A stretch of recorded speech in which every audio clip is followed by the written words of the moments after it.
Hello guys, this is Gabe from Fredericton Hyundai. In this video I am going to show you how to set up the height of your rear trunk or electric trunk of your Tucson. So when you open your rear trunk, I am going to show you with my Tucson.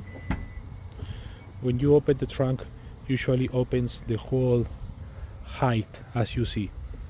But some people want to set up the height to a specific position. So for example, I am going to set up for this position, and then I am going to press this button and hold it, and then you will see two beeps. You heard two beeps.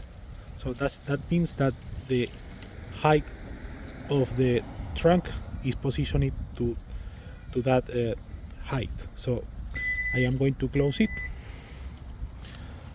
and then I am going to open again, and now the rear trunk or the rear door will open to the position that I selected. And that's it. If you have any questions or concerns, feel free to let me know. Have a great day.